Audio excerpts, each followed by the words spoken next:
إبراهيم وبارك على محمد وعلى آل محمد كما باركت على إبراهيم وعلى آل إبراهيم في العالمين إنك حميد مجيد.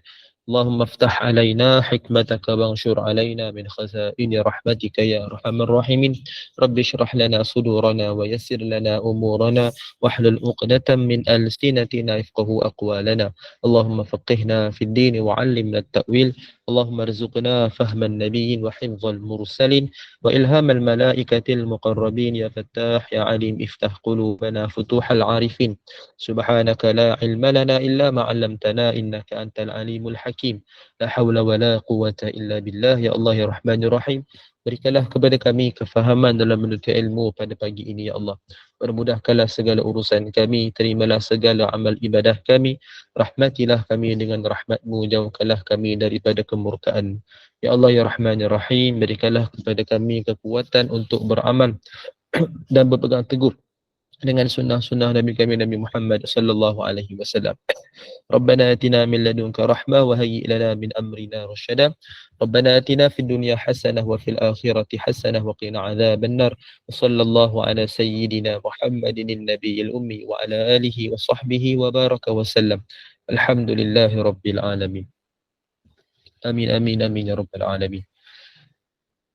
Al-Muhtaramah yang saya hormati lagi saya muliakan, sahibul fadilah Upah Sabariah selaku penganjur, sahabat pecinta Al-Quran SPAQ, seterusnya barisan moderator, bonda-bonda moderator, seterusnya Kak Niksum, muslimin muslimat, ibu-ibu, ayah-ayah, hadirin hadirat, jemaah dan serta keluarga SPAQ yang dirahmati Allah Azza wa Jal sekalian. Alhamdulillah, alhamdulillah, pertamanya dan buat selama-lamanya, marilah kita merafakkan kesyukuran kehadrat Allah Azza wa Jal. Dengan izin dan rahmatnya telah pun beradanya kita pada hari ini, pada minggu yang terakhir Zulhijjah, pada hari yang ke-24 Zulhijjah pada ketika ini, yang bermaksud lagi seminggu insya-Allah kita akan memasuki bulan Muharram tahun Hijriah yang baharu 1445. Walaupun kalau kita menelusuri sejarah hijrah Nabi Muhammad sallallahu alaihi wasallam, yang berlaku secara khusus itu adalah bermulanya hijrah itu pada Rabiul Awal. Nabi sallallahu alaihi wasallam singgah dulu di rumah Sayyidina Abu Bakar As-Siddiq radhiyallahu anhu pada penghujung Safar. Dikatakan pada malam yang ke-27 ataupun 28 begitu, yang mana bertemunya Nabi pada waktu tengah hari dan keluarnya menuju ke Gua Sur pada malam tersebut, tengah malam, untuk mengelakkan daripada gangguan musuh, dan bermalam di situ Gua Sur itu. Dan menurut para sejarawan, khususnya kalau kita lihat dalam kitab kitab Syekh Al-Mubarakfuri berkenaan tentang Ar-Rahiqul Makhtum, tentang sejarah sirah Nabi sallallahu alaihi wasallam, katakan bahawa bergeraknya ataupun bermulanya hijrah itu pada Rabiul Awal dan sampainya pada 12 Rabiul Awal. Jadi kalau kita ambil daripada penghujung Safar sampai sampainya mereka ni di Madinah, maka boleh kata lebih kurang 12 hingga 15 hari perjalanan hijrah tersebut. Tapi kenapakah kita sambut pada 1 Muharram? Sampai kita mungkin anggap Muharram itulah bulan hijrah kan? Yang mana para Nabi sallallahu alaihi wasallam dan para sahabat berhijrah. Sedangkan bukan. Kerana sejarahnya adalah Sayyidina Umar bin Al-Khattab radhiyallahu anhu menetapkan ini bulan pertama sebagai satu bulan yang meraihkan kedatangan para yang menunaikan haji. Kan, para hujjaj yang diberikan rezeki oleh Allah untuk menunaikan haji. So selesainya bulan Zulhijjah, maka sebagai menyambut kehadiran mereka ke tanah air semula kan. Jadi masuk pada tahun hijrah yang baru, semangat yang baru. Itu hikmah kenapakah dipilih Muharram itu sebagai bulan permulaan pada awal hijrah. Itu sedikitlah saya nak selitkan ibu-ibu ayah sekalian. Jadi mudah-mudahan kita ambil semangat juga pada tahun hijrah baru ni, kita buatlah perubahan, penambahbaikan dari sudut ilmu agama kita, amalan kita dan juga akhlak kita. Jadi ibu-ibu, ayah-ayah yang dirahmati Allah Azza wa Jalla sekalian. Jadi sebelum kita sambung, suka untuk saya kongsi dengan ibu-ibu ayah sekalian satu satu pemikiran, satu persepsi kita berkenaan dengan tarikh kelahiran. Mungkin ada dah ibu-ibu ayah-ayah, ada yang dah tahu dah. Tapi yang saya share juga, kot ada yang tak tahu. Yang mana kita sedia maklum tahu tarikh kelahiran kita dari sudut tahun Masihi. Kan? Tak payah sebut pun tak apa, kita tahu kerana di IC kita tu memang kita akan ingat. Kan? Akan tetapi dalam masa yang sama, adakah kita tahu berkenaan tarikh kelahiran menurut kepada tarikh hijrah? Ada tak kita tahu? Kadang-kadang kita lihat dalam sejarah Islam, kita kalau nak adakan sambutan apa-apa pun, kita merujuk kepada tarikh hijrah. Kan, macam kelahiran Nabi Muhammad sallallahu alaihi wasallam sendiri pun kita sambut pada bulan Rabiul Awal. Walaupun banyaklah pandangan sebut ada yang sebut 9 Rabiul Awal, ada yang sebut 12, kan. Berbezalah kerana pada zaman itu tak adalah kemudahan nak tetapkan hari itu bila. Tapi bulan itu disepakati. Kan, hari tersebut ada banyak pendapat. Tapi bulan Rabiul Awal bulan kelahiran Nabi sallallahu alaihi wasallam. Kan. Jadi sekurang-kurang kita tahu, di situ kita sambut ataupun kita adakan Maulidur Rasul dengan perkara-perkara yang soleh, yang baik untuk kita sebagai memperingati bersungguh-sungguh tu, semangat cinta tu lebih, nak memupuk kecintaan tu lebih daripada biasa. So kita adakan Maulidur Rasul dengan pelbagai macam amal soleh. Tapi dalam masa yang sama, ada tak kita sambut kelahiran kita ni dari sudut bulan hijrah? Kan, ada tak kita tahu tarikh kelahiran kita dari sudut hijrah? Jadi bagi ibu-ibu ayah-ayah sekalian yang mana tahu tu alhamdulillah. Bagi yang tak tahu, saya kongsikan di ruangan chat. Ada dua website yang saya akan share lagi. Ada dua website yang kita boleh jadikan sebagai satu panduan untuk kita mengetahui tarikh kelahiran dari sudut hijrah. Ibu-ibu sekalian boleh buka nanti dan boleh masukkan tarikh kelahiran mengikut Masihi dan dapatkan tarikh kelahiran hijrah. Dan sebab apa saya sebut ni? Mungkin adalah ibu-ibu sekalian yang menganggap tak penting pun Ustaz, kan. Tak payah tahu pun tak apa. Tapi dalam masa yang sama kita adakan sambutan, kan, tarikh kelahiran mengikut Masihi. Paling tidak pun kita tahu bila masuk tarikh kelahiran Masihi tu adalah ramai yang akan wish. Kan. Adalah kalau buka Facebook tu ada yang orang wish, ada orang ucapkan tahniah ke, doakan kita, kan. Benda ni tak boleh kita elak. Bagi kita pun akan ingat bila masuk tarikh kelahiran kita, kan. Jadi Masihi kita boleh tahu, kita boleh kata sambutlah juga, sampai mungkin anak cucu pun ada yang belanja kek ke, kan, wish macam-macam, buat apa-apalah macam hadiah ke apa, kan. Jadi kenapakah kita tak boleh buat benda yang sama tarikh kelahiran hijrah kita? Tapi kita tukar sikit lah, alalang hijrah, kan. Kita tukar sikit dengan cara kita melebihkan amalan soleh. Contoh, ibu-ibu sekalian cek dalam website tu, keluar tarikh 1 Muharram, tarikh kelahiran ibu-ibu sekalian. Jadi katakanlah kebetulan 1 Muharram ni minggu depan, kan, Rabu, kan. Jadi kita jadikan hari tu sebagai hari kita nak beramal soleh dalam keadaan yang luar biasa. Kita jadikan special dengan amalan soleh. Itulah cara kita menzahirkan rasa kesyukuran kepada Allah, kan. Rasa kita menghargai nikmat yang Allah berikan. Beramal soleh walaupun Allah tak perlukan pun. Allah tidak ada keperluan. Maknanya dengan amalan soleh lah Allah bertambah kuasa ke, tak ada efek langsung. Kita buat ni lillahi ta'ala, kerana Allah, dan kelebihannya kita yang dapat. Allah yang berikan, kan. Allah yang memberikan ganjarannya. Jadi kita jadikan hari tersebut dari sudut tarikh hijrah kita ni sebagai satu hari yang beramal soleh luar biasa. Biasa baca Quran 1 muka surat, hari tu baca lebih. Mungkin 2-3 muka surat. Kan biasa sedekah katakan RM5, hari tu lebih, kan. Mungkin bagi banyak pun tak apa. Ada kemampuan bagi banyak. Contoh RM50. Bagilah, mungkin bahagi-bahagikan ke, bagi pada mak ayah ke. Tanda kita bersyukur, buat amalan soleh. Itulah yang kita boleh ambil contoh daripada hadis Nabi SAW. Antara sebab kenapakah Nabi suka berpuasa pada hari Isnin, Bila ditanya, maka Nabi jawab apa? Kerana itu adalah hari kelahiran aku. Yauma wulidtu fihi. Atau kama qala, kan hari kelahiran aku di dalamnya, hari Isnin. Sebab itu Nabi suka berpuasa. Maknanya Nabi menzahirkan rasa kesyukuran. Kan kita boleh ambil dari situ kefahamannya adalah Nabi mensyukuri nikmat Allah dengan cara berpuasa. Jadi kita tak semestinya puasa lah. Apa-apa jua yang kita boleh buat, kita buat. Cuma kita ambil umum, iaitu beramal soleh lebih daripada biasa. Jadi ibu sekalian, saya share ni, mungkin bagi yang tak tahu tu, sama-samalah kita ambil tahu tarikh kelahiran kita dari sudut hijrah, dan bila masuk tarikh kelahiran hijrah, kalau tak ingat pun simpan dalam handphone, dalam kita mark dalam reminder ke, catat dalam kalender kita ke, supaya datangnya hari tersebut kita menzahirkan rasa kesyukuran. Kita beramal soleh banyak-banyak, lebihkan daripada biasa, kerana bertambahnya usia kita tu, kan, tambah 1 tahun, maknanya semakin dekat kita dengan ajal. Bukan kita lagi nak gembira tu boleh, tapi jangan sampai kita lalai, leka, sampai kita rasa, oh aku dah tak lama nak hidup dah, kena rasa semua jenis nikmat, kan, kena life is once je, kan. Sedangkan itu bukan kita punya akidah.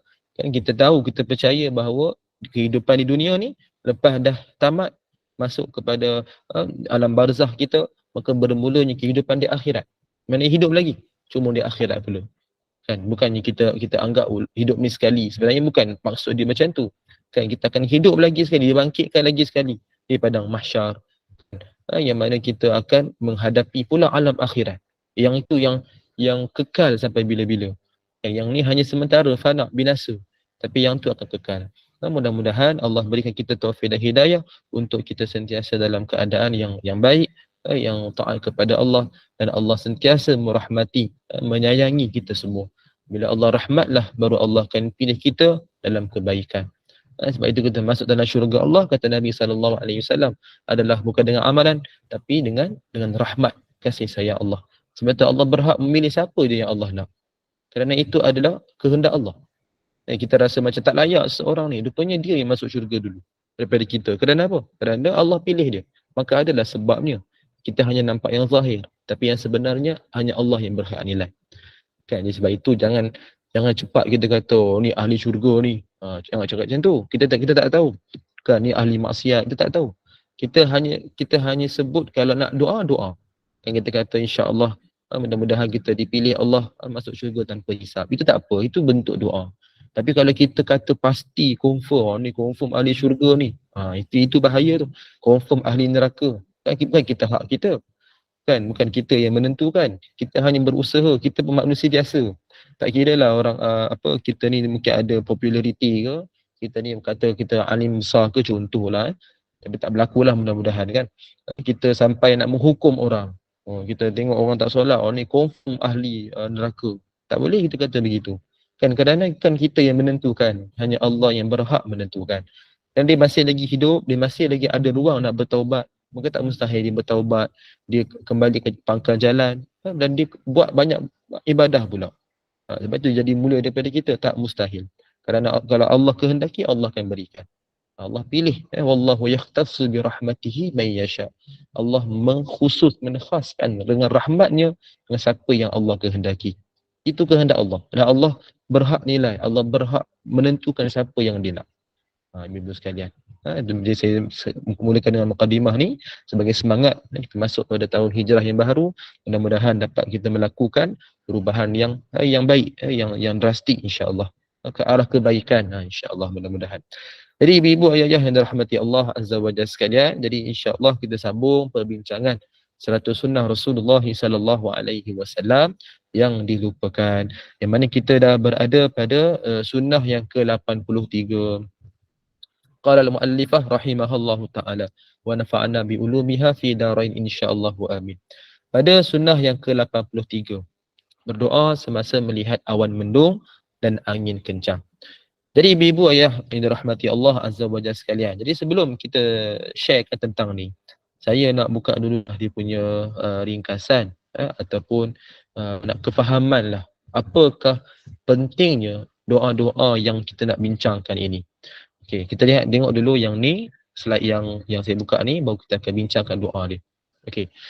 Keadaan bila kita ni berada dalam situasi hujan nak turun. Kan hujan nak turun, tandanya yang paling obvious adalah angin yang kencang ataupun awan yang mendung sebelum hujan turun kan. Satu lagi adalah kilat. Kilat pun petir pun sama. Tapi kilat ni lebih kepada dah turunnya hujan kan. Ketika hujan tu dah turun baru akan ada kilat, betul diselangi petir. Tapi kadang-kadang tu ada juga petir itu datang dulu. Ada juga kilat tu datang dulu. Tapi lazimnya ibu-ibu sekalian, dua lah yang paling utama ketika nak jadikan tanda datangnya hujan. Kemungkinan datangnya hujan. Kemungkinan. Kadang-kadang tak berlaku kan. Angin kencang, awan mendung. Sebab itulah dua-dua ni yang disebut sebagai tajuk. Kerana biasanya lepas berlaku ni lah baru datangnya kilat ke petir ke, kalau ibu-ibu sekalian perasan lah. Biar kebiasaannya begitu. Kebiasaan. Jadi ketika tanda hujan nak turun, dengan berlakunya awan mendung, angin kencang, mungkin dengan kilat tadi, petir tadi, kita ni sebagai Muslim, kita kena ada perasaan takut. Kerana dengan hujan itu, kalau kita belajar dalam sirah, dalam sejarah para anbiya alaihi wassalatu wassalam, ada kaum Nabi yang dihapuskan, yang dilenyapkan dengan kedatangan hujan. Kan, hujan guruh sehingga menyebabkan ribut taufan dan menyebabkan hancurnya seluruh kaum tu dengan kedatangan hujan tadi yang kita anggap normal, biasa. Rupanya terus lenyap. Kan? Terus lenyap. Contoh datangnya banjir pun sama dengan keadaan hujan yang turun ni lah. Kan? Banjir yang menenggelamkan seluruh kaum kan. Bahkan banyak kita belajar kisah-kisah Nabi, kita boleh tengok. Yang diadakan dengan dalam bentuk azab. Hujan yang kita anggap rahmat tu jadi azab. Jadi sebab itu, kita ni pada hari ni, bila kita dah belajar sirah-sirah para anbiya alaihi wassalatu wassalam, para nabi ni, kita kena ambil pengajaran. Maknanya bila datangnya tanda-tanda hujan nak turun, yang kita nampak ni pada siang lah, malam ni kita rasa angin je biasanya kan. Dan kita boleh agak bila angin kencang sangat ni macam hujan nak turun ni kan. Dan pagi lagi kita nampak, kalau awan mendung tu kita nampak sangat kan. Pergi kawasan sekarang ni pun mungkin ada tempat ibu-ibu sekalian pun ada yang mendung. Macam kawasan saya pun dia nak kata mendung pun mungkin tak berapa cerah lagi lah. Tapi bila berlakunya keadaan macam ni, kita kena ada perasaan iaitu takut. Bukan takut kepada hujan tu, bukan takut kepada makhluk, takut seandainya hujan itu menjadi satu azab daripada Allah. Waliyazubillahi min zalik.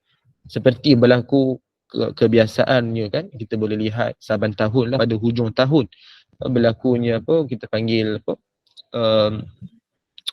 keadaan yang menyebabkan banjir ni di sebahagian tempat, terutamanya di pantai timur kan, yang boleh kata hampir setiap tahun tu berlaku kerana dia situasi keadaan cuacanya begitu kan, keadaan tempatnya begitu, menyebabkan banjir itu jadi satu kelaziman dah.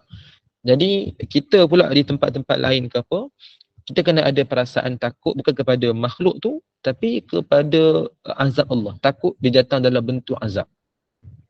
Sebab ada kisah yang pernah berlaku menyebabkan dengan air hujan itu dihapuskan kaum tersebut. So kita risau lah bila kita pun mengalami benda yang sama. Musim tengkujuh, lupa pula istilah tengkujuh tu. Okey, jadi menyebabkan banjir kan, menyebabkan banyak keburukan lah, yang boleh kata sampai menyebabkan kemalangan nyawa pun ada kan, sampai orang lemas ke dan sebagainya. So benda-benda ni merupakan satu musibah kepada kita. So kita kena ada rasa takut, bukan kepada makhluk tapi takut kepada Allah, kerana datangnya hujan itu dalam bentuk azab daripada Allah, balak daripada Allah kan. Sebab itu sampai kita doa, macam tahun lepas kita doa sungguh-sungguh. Ada satu doa nanti saya akan share lepas ni. Doa untuk kita kata mengalihkan hujan tu. Bukan kita minta doa untuk berhenti hujan. Kita tak boleh minta doa hentikan hujan. Kita minta doa ni alihkan hujan. Kerana hujan tu nak tak nak dia adalah rahmat. Jadi bila dia berlaku berterusan sampai menyebabkan musibah pada kita, kita minta kepada Allah agar Allah alihkan hujan tu di tempat yang tinggi, di tempat yang memerlukan. Bukanlah maknanya Allah tak tahu. Bukanlah kita yang doa ni kita ajarkan Allah ke tak, yang kita anggap macam tu. Maksudnya adalah Allah berikan kepada kita dalam keadaan yang berterusan dan kita menyebabkan dapatnya musibah. Jadi Allah menggesa kita untuk minta seandainya kita nak minta lah. Kan, maknanya ada orang dia alami macam tu pun dia tak kisah. Kan, sebab dia tak berada kat situ, dia hanya melihat kawan dia di pantai timur yang menghadapi masalah. Maka dia tak kisah, tak ada perasaan pun nak doakan saudara dia, nak permudahkan urusan, nak bantu kewangan ke, tak kisah. Kerana dia anggap diri dia punya pasal. Beza kan kalau orang yang ambil berat. Jadi sebab itu kita kena ada satu perasaan dengan kita berdoa supaya Allah alihkan hujan. Ni kalau tempat yang terlalu hujan yang terlalu berterusan sampai menyebabkan musibah. Manakala beza orang jahiliah yang berlaku cara kebiasaan yang mana mereka akan mencela memburuk-burukkan keadaan. Kan? Contoh apa dia? Berlaku banjir. Kita kata ni sebab balak lah ni. Sebab ujian sebab balak daripada Allah lah ni. Banyak negeri tu kan banyak buat maksiat, contoh. Kalau ibu sekalian perasan, benda ni berlaku tau di media sosial. Bila sebut satu negeri, saya tak nak sebut lah, cuma benda ni berlaku dari sudut komen, orang suka katakan negeri ni banyak maksiat ni, kan, dikaitkan dengan politik pula. Lepas tu dia sebut sebab tu lah Allah bagi macam-macam. Kita tak boleh cakap macam tu.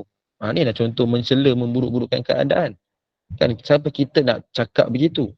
Adakah kita ni Tuhan, kita tahu apa yang Allah buat? Kan? Sedangkan tak ada langsung pengetahuan kita ni terhadap apa yang Allah berikan. Kita sekadar apa yang dalam Quran, Sunnah yang disebut oleh ulama, itu yang kita tahu. Itu pun sekadar apa yang diberitahu. Kalau tak pun itu pun kita tak tahu. Kan? Jadi tak boleh kita buat macam tu, memburuk-burukkan keadaan orang hadapi musibah, kita tak doakan, tak bantu, kita lagi memburukkan, lagi menghina, lagi mencela. Ini berlaku ibu-ibu sekalian. Dan ini disebut sebagai jahiliyah. Kerana apa? Dia tidak sedar. Itu adalah peringatan juga kepada dia. Itu adalah satu keadaan yang dia perlu doa kepada saudara se-Islam dia.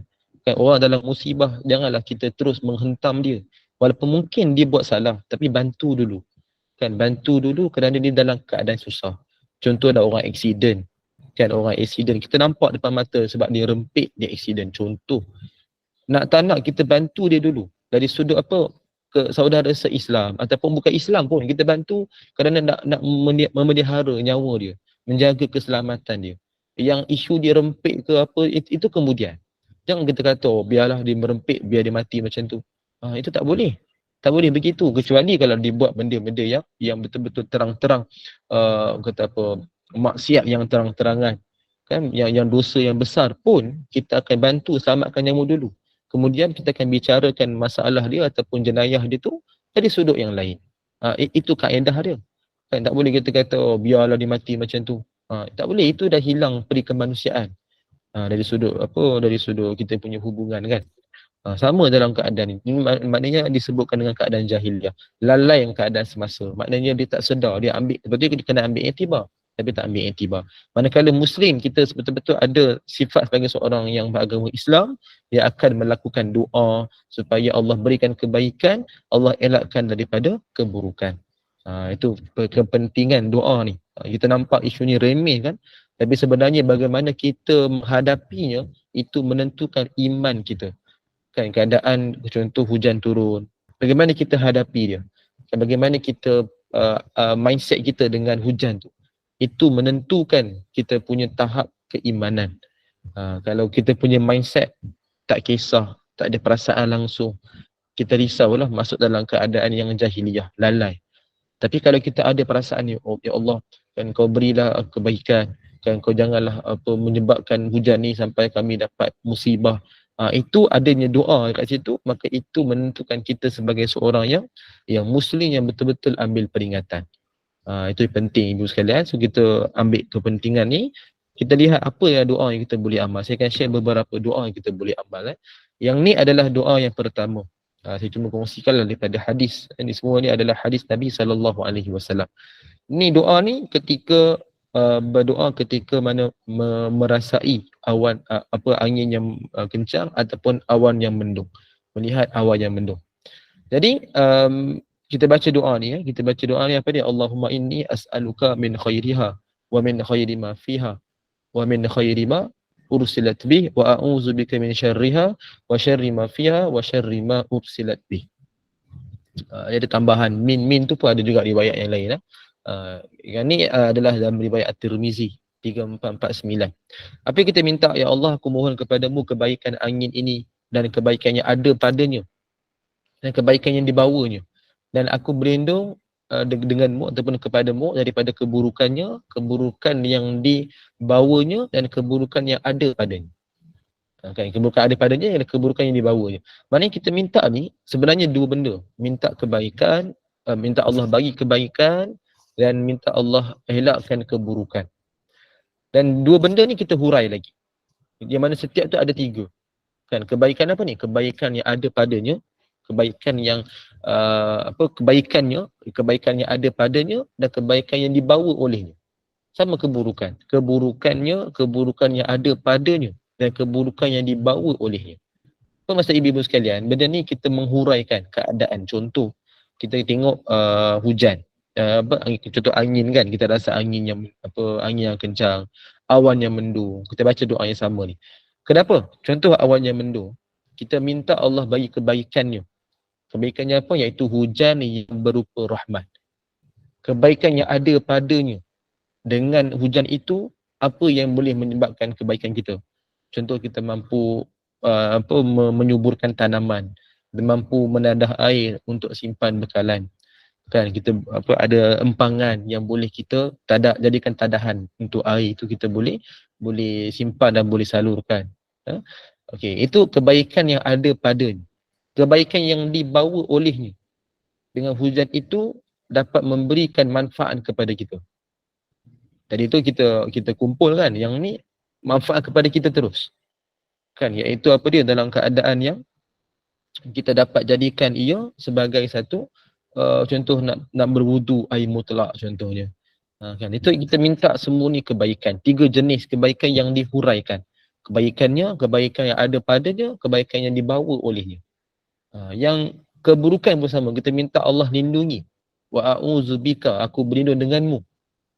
Kan, a'udzubika, ataupun kalau isti'azah yang lain tu a'udzubillah, kan, aku berlindung dengan Allah, aku berlindung denganmu daripada apa? Sama tiga benda juga. Keburukan yang ada padanya, keburukan yang dibawa olehnya. Kan, takut contoh kalau kata hujan yang terlalu berterusan ataupun menyebabkan ribut taufan, macam tempat saya pun baru-baru berlaku juga.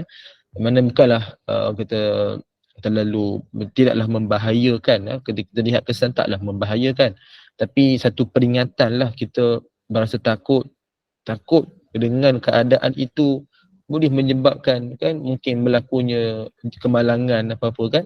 Tak mustahil kalau Allah nak, kan, berlaku gempa bumi pun kita kena ambil satu pengajaran, kan, berlakunya banjir sampai musibah kepada orang lain pun ambil pengajaran, doakan dia dipermudahkan, kita minta Allah lindungi kita daripada benda tu. Jangan kita hanya melihat tu, kita hanya gelakkan sahaja, kan. Benda ni kita takut jadi satu macam sosial yang semakin lama semakin negatif. Kalau ibu nak tahu benda ni, tengok buka dalam Facebook, kan, komen-komennya. Kalau ada berita apa-apa, kan, cuba ibu buka lah komen-komen dalam tu. Ibu boleh nampak ada yang jenis yang baik, bagus dia doakan, dia minta kita Allah lindungi kita semua. Tapi ada yang jenis yang jadikan itu bahan gurauan, tak kena tempat, kan. Berita tentang kemalangan, berita tentang orang kata apa, peringatan daripada Allah, kan. Benda-benda yang kita perlu fikir, perlu risau, perlu muhasabah. Tapi ada juga segolongan ni yang dia jadikan bahan gurauan, dia mencaci pula, menghukum pula, dia kata oh, ni sebab ni lah sekian-sekian dia kena macam ni, kan. Benda ni satu kata apa, sikap yang cukup tak baik, negatif sungguh. Sebab kita berita tu sekadar apa yang kita tahu saja, belum pasti ia adalah yang sahih, yang betul-betul, kita tak tahu kisah dia pun. Jadi siapa kita nak hukum? Jadi berita itu disampaikan sekadar kita ambil pengajaran, kan, sekadar kita ambil tahu. Bukan kita nak lebih-lebih pula macam kita yang nampak kita yang buat, kita yang siasat semua, kan. Kalau kita dah keluarkan perkataan yang bukan-bukan, tahu-tahu kita salah, kan, adakah kita minta maaf? Adakah kita jumpa dengan untuk waris ke, kan, kita tuduh yang bukan-bukan, adakah kita minta maaf? Adakah kita rasa mungkin menyesal pun mungkin tak ada. Sebab dah biasa macam tu. Ini satu kata apa, keadaan sosial pada hari ini yang semakin lama kita nampak semakin negatif. Yang lebih risau tu kebanyakan nama-nama adalah Muslim. Itu kita risau. Kalau nak keluarnya perkataan tu daripada orang yang bukan Islam tu, kita rasa mungkin sesuai lah dengan agama dia macam tu. Tidak ada disiplin ilmu, kan, tidak ada sebarang kata apa, kekuatan agamanya, kan, lebih kepada masing-masing punya kehendak apa yang dia nak buat, dia nak sembah Tuhan dia sembah, tak nak sembah sudah, macam tu kan. Tapi kita tak, kita ada disiplin, kita ada kaedah dalam kita nak menghadapi sesuatu, kan. Jadi kita ambil pengajaran. Maka ibu-ibu sekalian, doa ni kalau tak mampu hafal, boleh simpan. Ibu-ibu take note doa ni ataupun snapshot gambar siap-siap, kan, simpan. Dan bila berlakunya awan mendung, angin kencang tu, yang mana kita boleh lihat baru-baru ni setengah tempat ni kerap berlaku hujan, kan, kita bacakan doa ni. Mudah-mudahan dengan doa ni Allah berikan satu kebaikan, Allah elakkan daripada kita semua daripada keburukan. Sebab doa ni adalah senjata orang mukmin. Dan kadang-kadang doa ni boleh menyebabkan sesuatu yang ajaib. Kita lihatkan dalam banyak keadaan, bukan dalam Al-Quran, doa para Nabi, kan, banyak benda yang kita rasa istimewa dengan doa tu, jadikan sesuatu yang special. Maknanya kita ambil pengajaran daripada situ lah. Bukan maknanya kita baca doa tu confirm, jadi tak semestinya. Kerana itu adalah kehendak Allah. Cuma kita ambil semangat itu. Kan, contoh kita bacakan doa ataupun kita kata zikir, doa ni dalam bab yang sama lah. Ini yang kita dah bincang ni pun bab tentang zikir, termasuk dengan doa. Contoh apa dia, zikir Nabi Yunus AS, kan, la ilaha illa anta subhanaka inni kuntu minaz zalimin. Kan, ni yang kita lazim baca juga, kan. Ada orang jadikan zikir, ada orang jadikan doa, kan. Jadi kenapa kita ambil berkat doa daripada para nabi ni? Kan, doa-doa yang kita ambil dalam Quran pun boleh, Rabbana tu, kan. Bahkan kita selalu baca Rabbana atina fid dunya hasanah pun sama. Doa yang kita dah lazimkan baca yang daripada Quran, yang sebenarnya doa itu daripada Nabi SAW. Doa yang Allah wahyukan kepada Nabi, Nabi bacakan. So benda ni satu kata apa, satu amalan yang cukup baik yang kita patut biasakan. Okay, itu semua doa-doa yang kita biasa dengar, kan. Macam-macam lah, Rabbana atina fil ladunka rahmah, apa lagi, Rabbana zalamna anfusana, Rabbi ja'alni muqimas salah. Banyak doa-doa yang para Nabi baca ni, kan, yang kita dah biasa dengar dalam Quran, kita baca. Yang ni pula doa-doa yang agak jarang kita dengar, yang kita patut biasakan. Dan kalau tak ingat, simpan gambar ni, simpan nota ni, kan, rujukan hadis ni, dan amalkan waktu lain. Katalah ibu-ibu sekalian nak lebih santai, yang ni betul-betul orang yang nak amalkan secara formal, baca bahasa Arab, dia baca maksud, ataupun baca bahasa Arab dia boleh faham, kan. Maka itu lebih baik. Tapi kalau ibu-ibu kata nak lebih santai, kan, kita baca dalam keadaan faham maksud. Maknanya ibu-ibu cuma baca yang menyamai maksud. Simpelnya, kita katakan petang ni dalam keadaan kita melihat awan mendung, kita minta aja kepada Allah, ya Allah, kau berikanlah kepada aku dengan kebaikan yang ada padanya. Temu kebaikannya, cukuplah sekurang-kurang satu, kan. Dan aku berlindung denganmu, ya Allah, daripada keburukannya. Ibu-ibu, ayah sekalian, amalkan dengan cara lafaz pun cukup. Dia tak semestinya kena formal, walaupun itu lebih beradab lah, tadah tangan, baca doa dengan tenang, hadap kiblat, semua itu lebih baik. Tapi kalau kata nak lebih santai, kan, sekadar kita nak amalkan sekali imbas, kan, daripada tak buat langsung, baik kita buat, tapi biar simple, kan. Bacalah doa yang ringkas, minta kebaikan, minta Allah elakkan keburukan. Minta bahasa Melayu pun tak apa, sekurang-kurang kita menyamailah ciri-ciri doa yang Nabi amalkan, walaupun tak sempurna, kan, tapi kita cuba amalkan. Jadi itu satu kebaikan yang kita boleh amal. Ini adalah doa awan mendung angin kencang. Okey, ada yang macam tadi, kan, doa ketika kilat. Dari sudut hadis saya belum jumpa, tapi dikatakan bahawa kita boleh amalkan juga doa yang sama. Sebab ini semua adalah petanda hujan nak turun. Nak ringkaskan ceritalah, doa ni adalah doa sebelum hujan turun. Doa tanda hujan nak turun. Maknanya tak semestinya hujan akan turun, tapi tanda-tanda dia ada. Kan, angin kencang, awan mendung, kilat yang mungkin berlaku sebelum hujan turun. Tapi kalau kata ketika hujan berlakunya kilat, di situ kita hanya amalkan doa hujan sahaja. Saya buka dia punya doa next. Doa hujan sahaja. yang mana dia termasuk dalam kategori kilat tu. Ni sekadar apa yang dalam hadis lah. Ada orang dia amalkan juga ketika kilat dia membaca isti'azah, baca auzubillah kan, auzubillahi minasyaitonirrajim. Dari sudut hadis dia tidaklah disebut dengan khusus, tapi nak amal tak ada masalah pun. Tapi jangan kita salah faham lah, kilat tu adalah dengan kilat tu turunnya syaitan ke, tak ada. Dia bukan dengan kilat tu menyebabkan ada transformer datang ke, tak ada. Itu semua mengarut. Jadi dari sudut hadis lah apa yang kita tahu ni, dia tidak diberikan pengetahuan tentang itu. Cuma kita amalkan doa itu apa yang ada dalam hadis lah. So kalau kilat tu datang sebelum hujan turun, baca doa tadi. Kalau kilat tu datang ketika hujan turun tu, baca doa yang hujan. Saya zoom sikit. Kita fokus satu persatu. Kita tengok dulu yang ni atas, doa ketika hujan turun. Allahumma sayyiban nafi'ah. Ya Allah, curahkanlah hujan yang bermanfaat. Dan ni dah saya kira sangat klise lah. Kita dah biasa dah dengar. Kan? Jadi sebelum baca doa yang lain. Sebab waktu hujan turun ni waktu yang doa mustajab. Kan? Jadi sebelum baca doa yang lain, kita baca dulu doa yang ni. Allahumma sayyiban nafi'ah. Ya Allah, curahkanlah hujan yang bermanfaat. Lepas tu bacalah doa apa-apa sebab waqtil matar ini disebut dalam hadis yang mana waktu hujan turun adalah waktu yang mustajab. Nanti kita akan bincang, nanti insya-Allah akan datang kita akan bincang 15 waktu mustajab berdoa. Salah satu adalah waktu hujan turun. Sebab apa? Hujan turun ni sebenarnya ada satu rahmat. Satu tanda sayangnya Allah kepada kita. Okey, ada yang tak tutup mic ni Bonda Nurul Syuhada. Dia saya okeylah, terima kasih saya dengar apa macam bergema sikit. Okey, baik, terima kasih.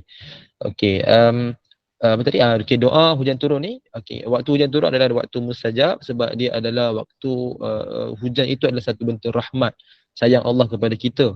Kan kalau tak, bayangkan ibu-ibu sekalian, bumi kita dalam keadaan yang matahari saja. Kan dalam keadaan yang panas, tidak ada kelembapannya. Kan tidak ada satu kesejukannya. Dia tidak balance sebab dengan hanya matahari panas je. Kan? Jadi malam pun dalam keadaan yang matahari dah terbenam. Maknanya dalam keadaan yang tidak ada hujan ni jadi panas. Jadi menyebabkan kesan yang buruk. Kan bahkan kita boleh kata jadi musim kemarau. Sebab tu pentingkan hujan. So hujan ni adalah bentuk rahmat Allah. Yang Allah berikan dalam keadaan yang melembabkan cuaca kan, yang dapat menyebabkan menyejukkan sedikit cuaca. Dan kita pun rasa lebih tenang kan, lebih relax. Kita pun dapat manfaat dengan suburnya tanaman semua kan. Kalau kemarau bayangkan kan, macam-macam kesan yang buruk. Tak dapat kita nak menyuburkan tanaman dengan baik. Ya, sebab kebarangkalian kita ni mengharapkan hujan sebagai satu bentuk air yang kita nak pakai untuk menyuburkan tanaman, terutamanya yang ada kawasan yang besar-besar tu. Jadi kalau nak harapkan air kita sendiri sahaja, maka sukar kan, satu kos lagi, satu lagi menyebabkan kita sukar nak handle tu setiap hari. Tapi kalau adanya satu bentuk macam tadahan ke apa, kita dapat manfaatkan dengan lebih baik. Kan, so itu yang kita kata hujan ni adalah betul rahmat. Okay. Jadi sebab itu bila hujan turun, bacakan doa ni. Dan satu lagi, disunat juga kita membasahkan sedikit anggota tubuh badan dengan hujan. Dia basahkan sedikit ibu sekalian, bukan suruh mandi hujan. Kan kata nanti Ustaz Ajar kata mandi hujan itu sunnah. Lepas ni pakai-pakai hujan ni semua mandi hujan kan. Lepas tu pakai-pakai semua demam sama-sama. Bukan disuruh mandi hujan kan, dia sekadar membasahkan sedikit anggota badan. Yang mana kita boleh ambil berkat tabaruk dengan air hujan tu. Sebab apa? Tadi kan dia sebut hujan tu adalah betul rahmat. Jadi bila Allah turunkan rahmat, kan, kita ambillah sedikit manfaat dia, ambillah sedikit berkat dia.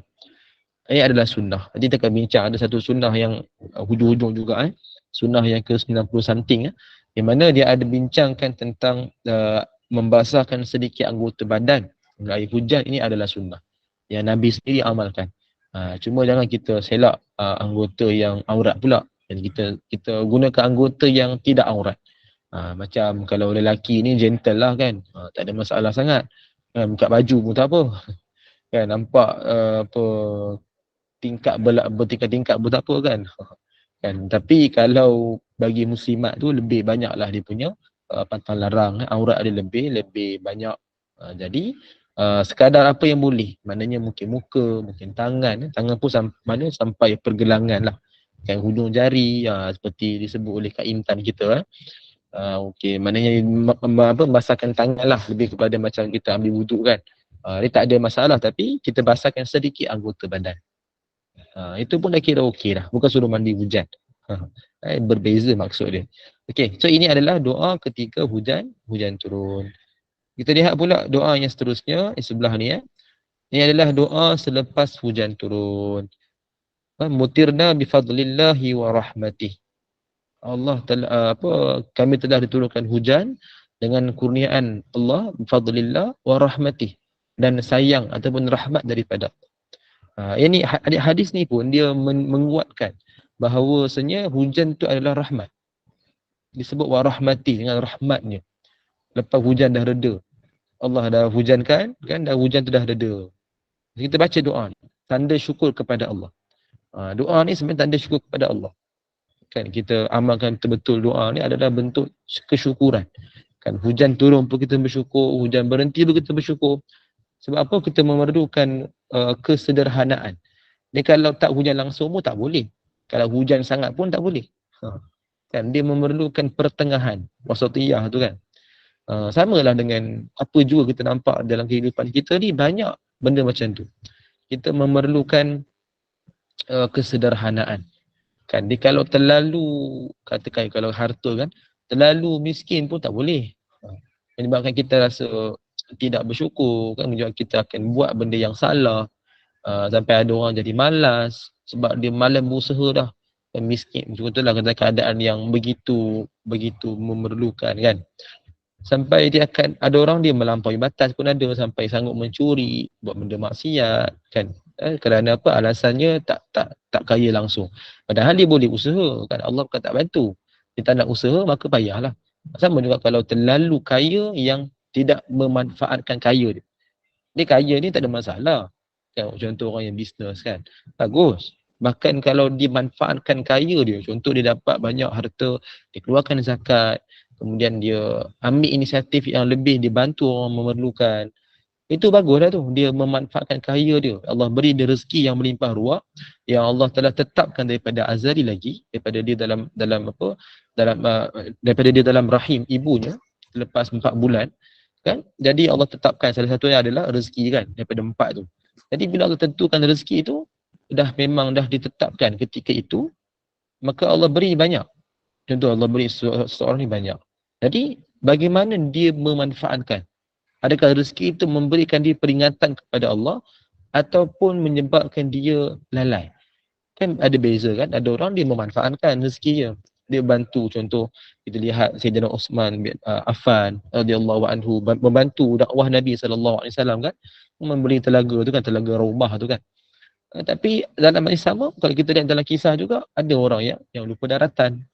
Contoh Qarun, bila didoakan jadi kaya kan, asalnya dia jadi baik kan. Bila Qarun itu bila didoakan oleh Nabi, kemudian menyebabkan dia lupa daratan kan. Jadi ini contoh-contoh kisah yang kita boleh ambil manfaat. Jadi dalam hujan ni pun sama, kita perlukan hujan, dan bila dah hujan turun kita syukur, bila dah berhenti pun bersyukur, sebab dia level dia tidaklah melampaui sampai ada musibah, ataupun tak ada langsung pun menyebabkan musibah.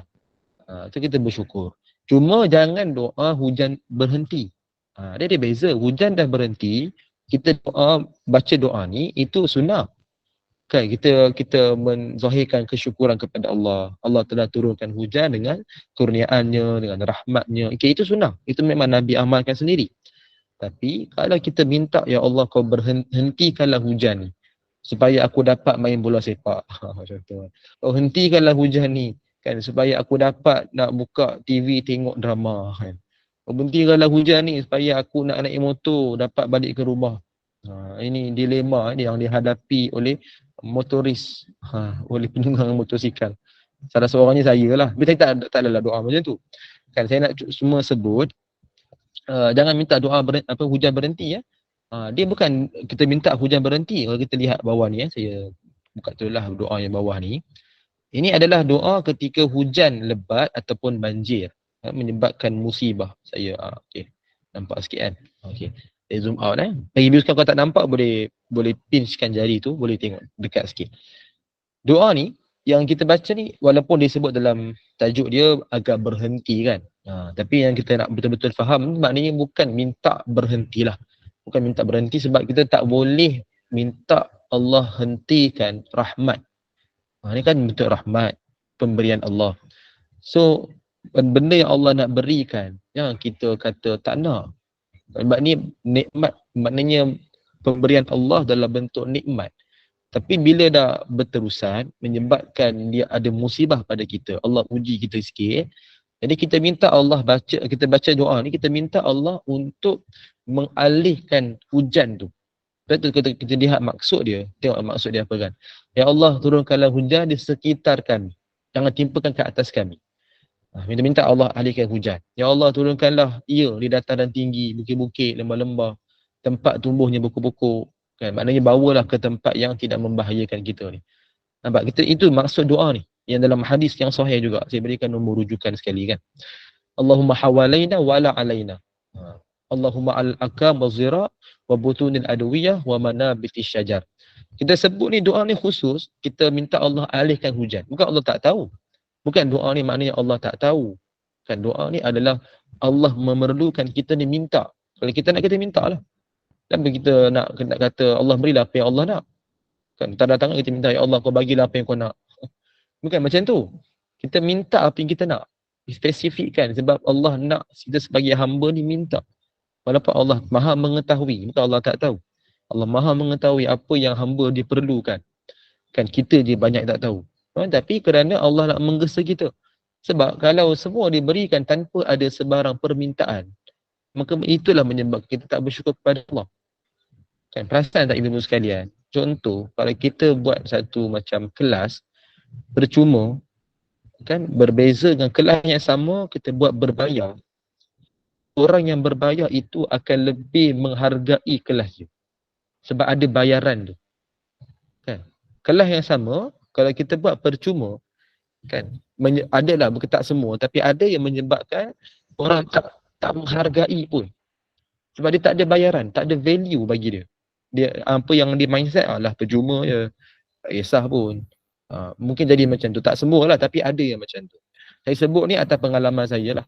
Bila buat macam kelas mengaji personal di sekolah ni kan, asal dululah saya buat dengan kaedah apa, lillahi ta'ala lah, kita betul-betul nak berpegang pada lillahi ta'ala kan, memang tak terima kan, tapi yang beri tu tak halang lah, sebab itu rezeki yang tolak pula kan, tapi kita tak minta dulu mula-mula lah.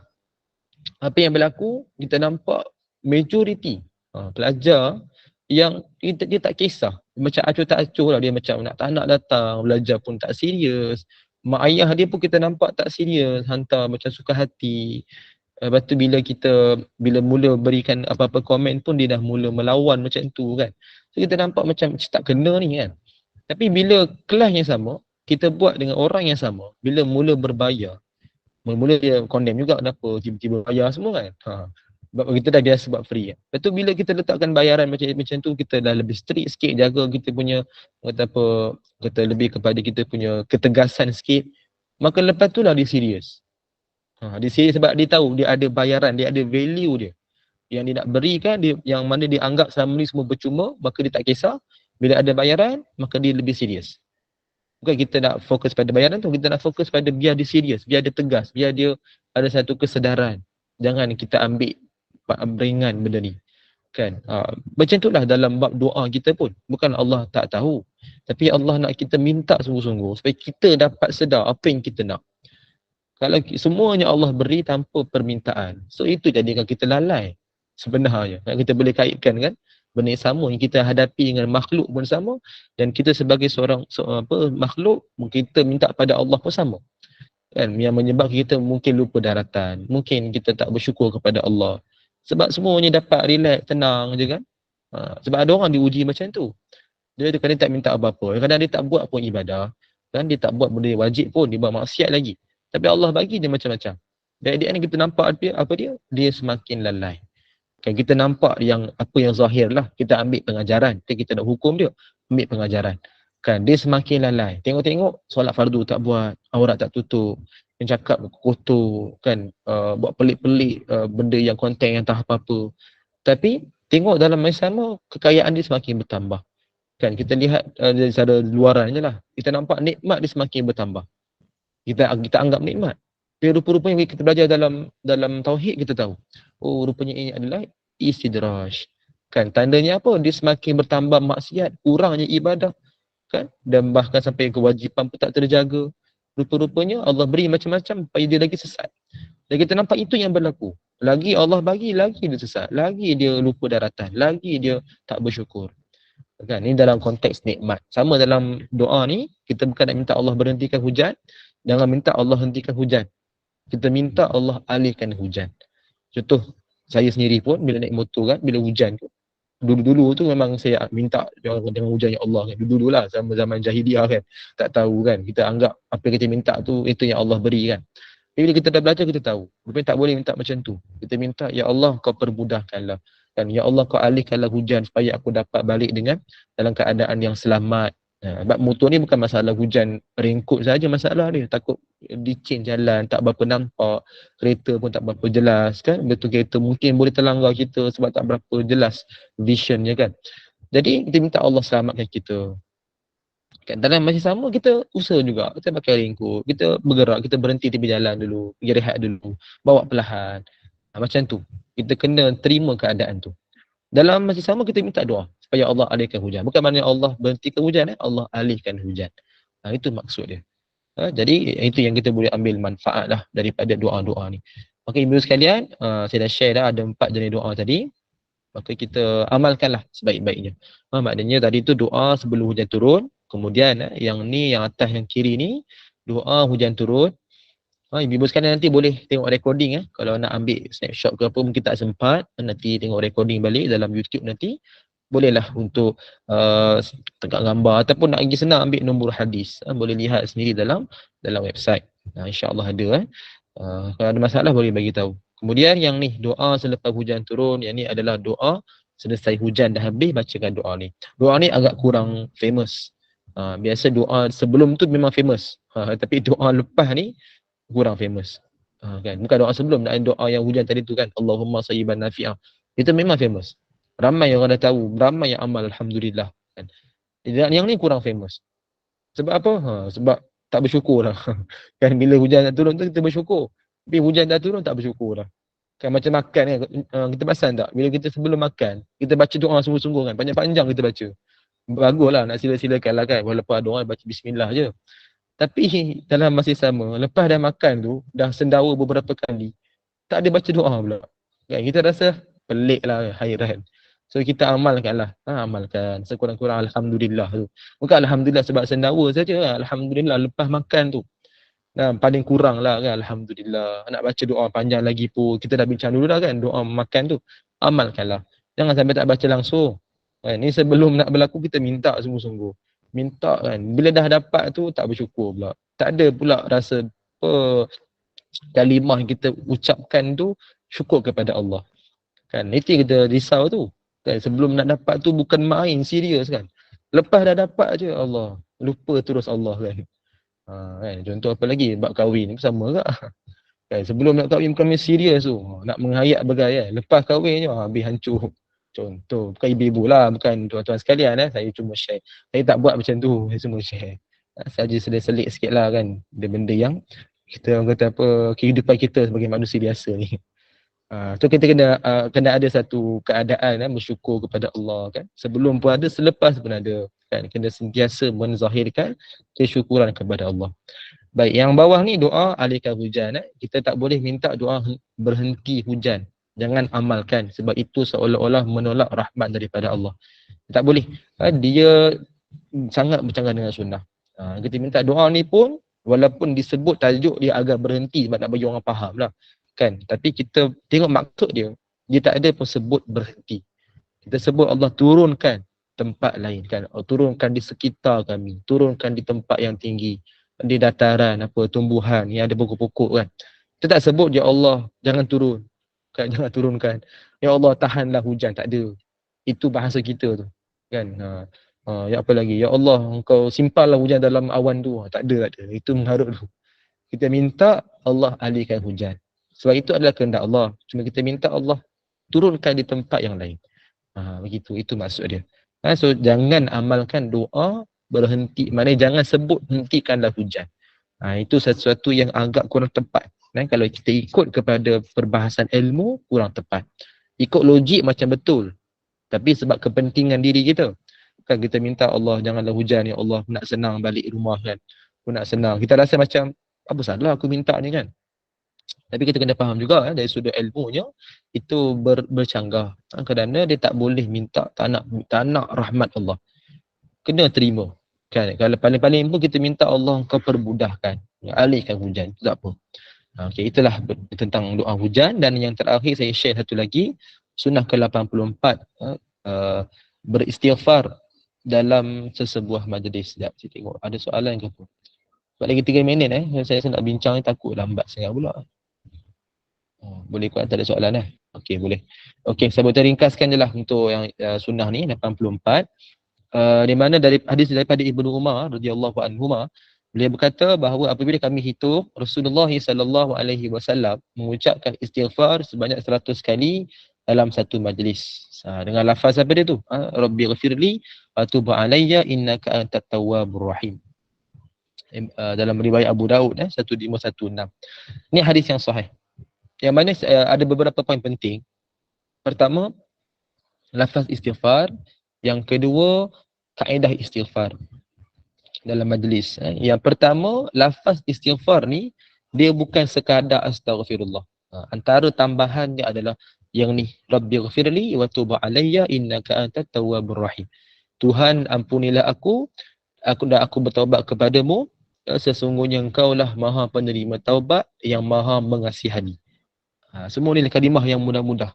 Rabbi Tuhan, ighfirli, minta ampun kan. Allahumma fil lana tu. Wa tub, taubat, tub alayya. Dan aku bertaubat. Gini kepadamu. Innaka anta, sesungguhnya engkau. Innaka anta, sesungguhnya engkau. At-tawwab, menerima taubat. Ar-rahim, yang maha mengasihani. So ini pun sebenarnya bentuk istighfar.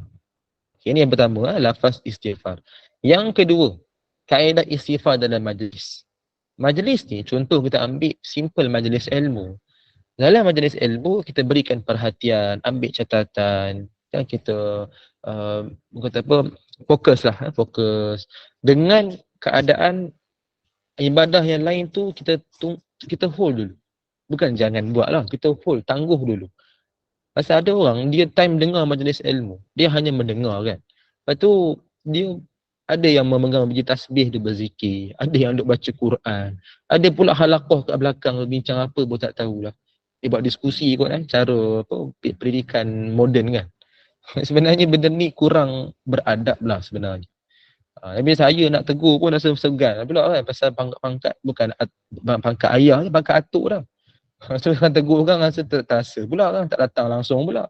Kan dia ban kita pula kan. So kita tak bertatis lah nak sebut tu. Tapi benda ni kita patut ingat dalam majlis ilmu berikan perhatian. Bukan kita kita buat benda yang lain. Bukan tak boleh buat. Bukan tempat dia, bukan waktu dia. Majlis ilmu itu yang paling utama. Jadi kenapa disebut dalam ni Nabi istighfar? Maksud dia adalah Nabi istighfar di waktu yang sesuai. Majlis ilmu contoh ada waktu rehat. Istighfar waktu tu. Macam contoh kalau kelas kami kan, ada kelas yang kami buat tu, kami hadiri tu, ada kelas tu yang mempersyarahkan rehat dulu, bagi kita rehat. So kita amalkan zikir waktu tu, istighfar waktu tu. Contoh majlis perkahwinan, ada waktu yang free, yang tak ada apa-apa yang kita buat, ada masa senggang kan, isikan dengan istighfar. Dan lafaz yang ni pun boleh, ataupun astaghfirullah pun boleh. Jadi sekarang itulah untuk pagi ni saya kira cukup hari itu. Mungkin lepas ni ada kelas, saya tak nak mengganggu, mungkin ada asatizah nanti. So kita berhenti dulu untuk setakat ni. InsyaAllah kita akan sambung nanti akan datang. Walaupun saya rasa macam tergantung sikit ni, tapi tak apalah, kita petang kita ringkaskan lagi sekali nanti. Mudah-mudahan dapat manfaat, dapat kita amalkan sama-sama. Mudah-mudahan Allah memberikan kita taufik hidayah, Allah membuka pintu hati kita dan Allah memilih kita dalam kalangan orang yang bertakwa, orang yang istiqamah dalam ketaatan kepada Allah. Mudah-mudahan insya-Allah. Amin. Wallahu ta'ala a'lam wa ilmuhu atam. A'udzubillahi samil alim minasy syaithanir rajim. Bismillahirrahmanirrahim. Alhamdulillahi rabbil alamin. Wassalatu wassalamu ala asyrafil anbiya'i wal mursalin sayyidina Muhammadin wa ala alihi wa sahbihi ajma'in. Allahumma inna nastaudi'uka ma 'allamtana fadduduhu ilaina inda hajatina ilaih wa la tunsinahu ya Allah ya rabbal alamin. Rabbana la tuzigh qulubana ba'da idh hadaytana وهب لنا من لدنك رحمة إنك أنت الوهاب ربنا آتنا في الدنيا حسنة وفي الآخرة حسنة وقنا عذاب النار صلى الله على سيدنا محمد النبي الأمي وعلى آله وصحبه وبارك وسلم والحمد لله رب العالمين آمين يا رب العالمين. أقول قولي هذا ونستغفر الله العظيم لي ولكم سبحان الله وبحمدك لا إله إلا أنت أستغفرك وأتوب إليك بسم الله الرحمن الرحيم والعصر إن الإنسان لفي خسر إلا الذين آمنوا وعملوا الصالحات وتواصوا بالحق وتواصوا بالصبر. السلام عليكم ورحمة الله وبركاته. Waalaikumsalam.